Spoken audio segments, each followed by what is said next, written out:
इसके बाद रजनी सर की खतरनाक एंट्री होती है एंड उनका टाइटल कार्ड भी आता है सुपरस्टार रजनी का। लेकिन कूली के टीजर में इस टाइटल कार्ड में एक बहुत बड़ा डिफरेंस है। फिर उसके बाद से हम देखते हैं कि वो सीटी बजा रहे हैं, वो भी डीडीएलजे के ट्यून की। तो क्या ये शाहरुख खान के कैमियो का एक हिंट हो सकता है जिसके रूमर्स चल रहे हैं? अब ये तो सिमिलैरिटीज हो गई, बट ये जो कूली का टीजर है ये अपने आप में विक्रम और लियो के टीजर से काफी ज्यादा कॉन्ट्रास्टिंग है और कहीं ना कहीं ये भी दर्शाता है कि कैसे ये फिल्म बाकी दोनों फिल्मों से काफी अलग होने वाली है।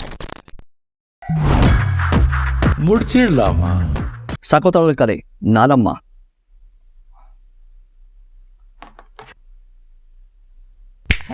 तो कैसे हो भाई लोग? बढ़िया सब। आई नो तुम क्या सोच रहे हो कि अब तो वीडियो लेट लाने की इंतहा हो गई। अब ट्रैवलिंग और ऑफिस वर्क की वजह से मेरा शेड्यूल थोड़ा सा डिले हो गया, बट मुझे पूरा यकीन है कि मेरी लेट लतीफी माफ करी जाएगी एंड आपका प्यार और सपोर्ट वैसे ही बरकरार रहेगा। तो सुपरस्टार रजनीकांत और लोकेश कनगराज का मच अवेटेड कोलैबोरेशन थलाइवर 171 जिसका एक टाइटल अनाउंसमेंट टीजर आया अराउंड 3 दिन पहले और टाइटल रिवील हुआ coolie. The usual Lokesh Kanagaraj template के साथ ये मूवी भी अनाउंस हुई, जिसमें हमें काइंड ऑफ एक कॉन्सेप्ट टीजर देखा जिसमें मूवी का कोई भी सीन नहीं है, ये अलग से टीजर के लिए शूट किया गया है। बट दैट डजंट मीन कि इसमें कुछ इंटरेस्टिंग डिटेल्स नहीं है। After all it's director Lokesh Kanagaraj. तो भाई आज की इस वीडियो में करेंगे कूली के अनाउंसमेंट टीजर का सीन बाय सीन ब्रेकडाउन और बात करेंगे कुछ हिडन डिटेल्स पे जो कि मैंने नोटिस करी। तो शुरू करते हैं, स्टे ट्यून।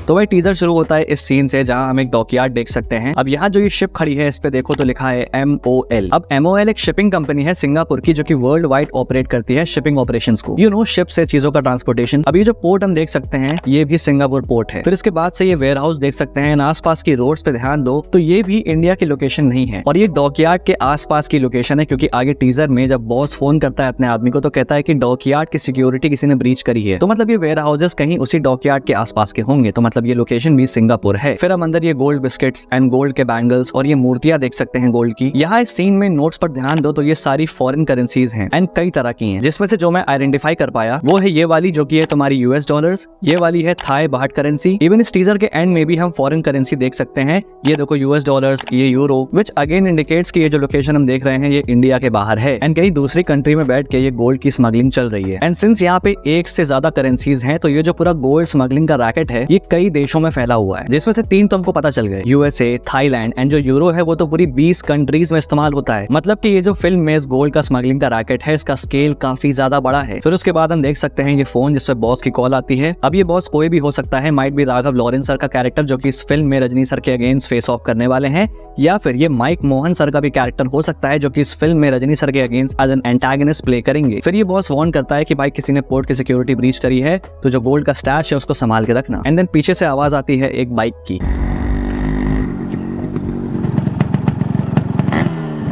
अब ये आवाज है होंडा CBX 1000cc 1976 के मॉडल की। अब ये भी अपने आप में एक इंटरेस्टिंग ईस्टर एग है रजनी सर की पुरानी फिल्म थी का, जो कि फिल्म दीवार की रीमेक थी। तो भाई उस फिल्म में रजनी सर एक कुली थे जो कि बाद में गैंगस्टर बन जाता है एंड इसी बाइक का यूज वो फिल्म में एक सीन में करते हैं गोल्ड स्मगल करने के लिए एंड वो सीन भी डॉकयार्ड पे ही होता है। So you can notice the parallels and ये भी पॉसिबल है कि might be Thalaivar 171 kind of थी मूवी का एक सीक्वल हो, जैसे कि 2022 वाली विक्रम 1986 वाले विक्रम की सीक्वल थी। शायद यहाँ भी लोकेश कनगराज सेम चीज ट्राई करें एंड इसीलिए फिल्म का नाम भी कूली है। अब आते हैं वापस ट्रेलर पे। तो जैसा कि इस आदमी को बाइक की आवाज आती है, ये घड़ी से बनी इस चेन को उठाता है एंड अब यहाँ देखो तो कैमरा इस गोल्डन टाइगर पर फोकस करता है एंड ये एग्जैक्टली उस टाइम पे हो रहा है जब रजनी सर की एंट्री हो रही है। अब एक तो ऑब्वियस है कि भाई टाइगर पे ऐसे फोकस करना ये दर्शा रहा है कि भाई टाइगर की एंट्री हो रही है, बट एक्चुअली में ये एक रेफरेंस है रजनीकांत सर की फिल्म टाइगर का, जो कि एक एक्शन ड्रामा फिल्म थी। इसके बाद रजनी सर की खतरनाक एंट्री होती है एंड उनका टाइटल कार्ड भी आता है सुपरस्टार रजनी का एंड ये क्लासिक टाइटल कार्ड है रजनी सर का, जो कि उनकी 1992 की फिल्म अन्ना मलाई से चलता आ रहा है। बीच में चेंज भी हुआ था 1-2 बार, जैसे कबाली में, शिवाजी में या फिर रोबोट में, but this has been the OG title card जो कि अभी रिसेंट में जेलर में भी इस्तेमाल हुआ था। लेकिन कूली के टीजर में इस टाइटल कार्ड में एक बहुत बड़ा डिफरेंस है, वो ये कि इस बार जो सुपरस्टार लिख के आ रहा है वो रेड कलर में आ रहा है, जबकि हमेशा से सुपरस्टार ब्लू कलर में रहा है। अब लोकेश कनगराज ने ऑलरेडी कहा था कि इस फिल्म में वो रजनी सर के विलन वाले साइड को एक्सप्लोर करेंगे, तो ये रेड टाइटल कार्ड इस बात का इंडिकेटिव हो सकता है कि इस बार इस फिल्म में रजनी सर विलन या फिर एंटी हीरो टाइप रोल में हमको नजर आएंगे। एंड फिर यहाँ सबकी धुलाई चालू होती है कायदे से। अब इस ट्रेलर में ये 171 तो सबने नोटिस किया होगा, जो ऑब्वियसली इस फिल्म का रेफरेंस है। बट इसी फाइट सीन के दौरान हम ऐसी एक और प्लेट लेफ्ट साइड में देख सकते हैं जिसपे लिखा है 169, जो कि रजनी सर की 169 फिल्म जेलर का रेफरेंस है, जो कि उनकी सबसे रीसेंट थिएट्रिकल रिलीज है। एंड फिर आगे टीजर में हम एक और जगह 170 का प्लेट भी देख सकते हैं, जो कि रेफरेंस है उनकी नेक्स्ट थिएट्रिकल रिलीज वेटायन का, जो कि रजनी सर की 170th फिल्म है। अब जैसा कि हम सबको पता है कि लोकेश कनगराज एक hard core Kamal Haasan fan boy है, एंड वो कोई भी मौका नहीं छोड़ते अपनी फिल्मों में उनका रेफरेंस देने के लिए। एंड ऐसा कुछ सिमिलर यहाँ पर भी हुआ है। अब रजनी सर एक डायलॉग बोलते हैं यहाँ पर, बाबा आए दादा आए रुके नहीं निकल लिए, न गलत न सही बस खेलते रहो। अब ये जो पर्टिकुलर डायलॉग है ये ओरिजिनल लैंग्वेज तमिल में ध्यान से सुनना। அப்பாவும் தாத்தாவும் வந்தார்கள் போனார்கள், தப்பென்ன சரியென்ன எப்போதும் விளையாடு। ये डायलॉग एक्चुअली में कमल हसन सर की 1979 की फिल्म नीना थाले इरुक्कुम के गाने की है, जिस फिल्म में रजनी सर सपोर्टिंग रोल में थे। एंड जो गाना था वो है संबो सिवा संबो, जिसमें रजनी सर फीचर हुए थे। एंड ये पर्टिकुलर लिरिक है इस गाने की। அப்பாவும்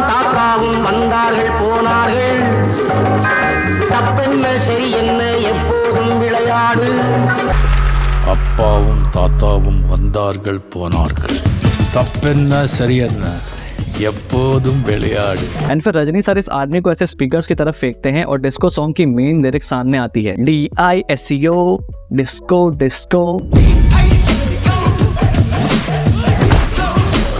अब ये पर्टिकुलर सॉन्ग भी एक रिक्रिएशन है रजनी सर की पुरानी फिल्म थंगा मगन के वावा पक्कम वा सॉन्ग का।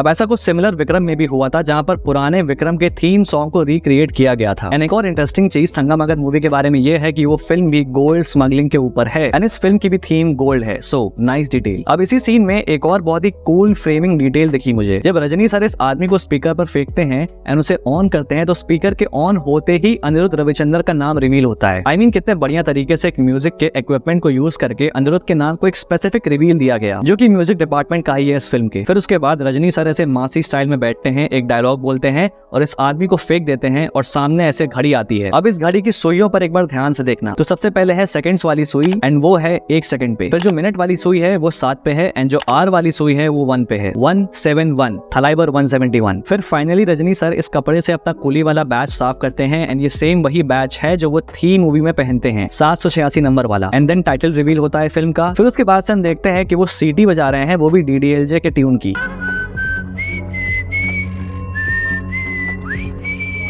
तो क्या ये शाहरुख खान के कैमियो का एक हिंट हो सकता है जिसके रूमर्स चल रहे हैं? वेल, शायद नहीं। बट अगर तुम इस टीजर को अलग अलग लैंग्वेजेस में देखो तो हर लैंग्वेज में जो सीटी की ट्यून है वो चेंज है। DDLJ वाली ट्यून सिर्फ और सिर्फ हिंदी में है। So it is just for the sake of pop culture appropriation her particular film industry के लिए। लेकिन हिंदी में DDLJ ही क्यों, कोई और सॉन्ग क्यों नहीं? वेल, आपको याद होगा कि SRK ने पूरा एक सॉन्ग रजनी सर को डेडिकेट किया था चेन्नई एक्सप्रेस में। तो यही रीजन है कि यहाँ पर रजनी सर की मूवी में SRK के सॉन्ग का ट्यून चुना गया। एंड देन वो बॉस कॉल करता है और कहता है कि कहाँ मर गए सब, उसको खत्म किया कि नहीं?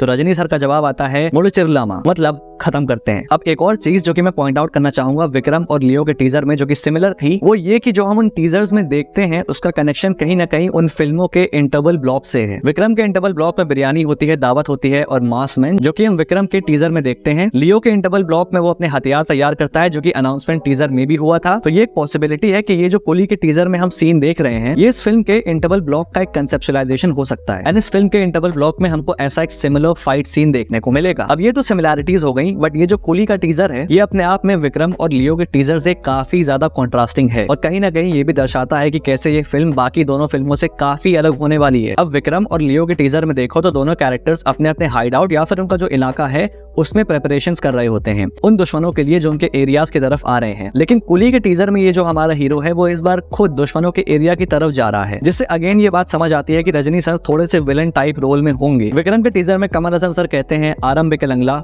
मतलब शुरू करते हैं, और यहाँ रजनी सर कहते हैं कि खत्म करते हैं। Another nice call back. तो मतलब इस बार लोकेश कनगराज काफी कुछ इंटरेस्टिंग और डिफरेंट ट्राई करने वाले हैं इस फिल्म के साथ, and it will be really exciting to see Rajni sir back as a villain. बाकी बात रही कि ये फिल्म LCU का पार्ट है या नहीं, तो यहाँ पर मैं ये चीज बिल्कुल स्पेसिफाई कर दूं कि भाई इस फिल्म का जो ओवरऑल थीम है वही अपने आप में इस बात का जवाब देता है। अब एनसीयू का जो कॉन्सेप्ट है वो किसके ऊपर बेस्ड है? वेल, एक ड्रग फ्री सोसाइटी के ऊपर, जहाँ पे हमारे जो हीरोज हैं वो ड्रग्स के अगेंस्ट लड़ाई कर रहे हैं। बट वहीं कूली मूवी में ये फिल्म पूरी गोल्ड स्मगलिंग के ऊपर है एंड कहीं पर भी ड्रग्स का कोई भी नामो निशान नहीं है। तो इसी पर्टिकुलर चीज से ये बात समझ आती है कि ये फिल्म एलसीयू का पार्ट कहीं से भी नहीं होने वाली और अपने आप में एक स्टैंड अलोन फिल्म होगी। तो भाई यहाँ पर खत्म होता है इस टीजर का ब्रेकडाउन। बाकी तुम्हारे क्या थॉट्स है मुझे कमेंट बॉक्स में लिख के जरूर से बताना, और अगर मुझसे कोई डिटेल मिस हो गई है तो वो भी जरूर से बताना। बाकी वीडियो पसंद आए तो लाइक कर देना, और अगर पहली बार यहाँ पे आए तो सब्सक्राइब करना मत भूलना ऐसी और वीडियोस के लिए।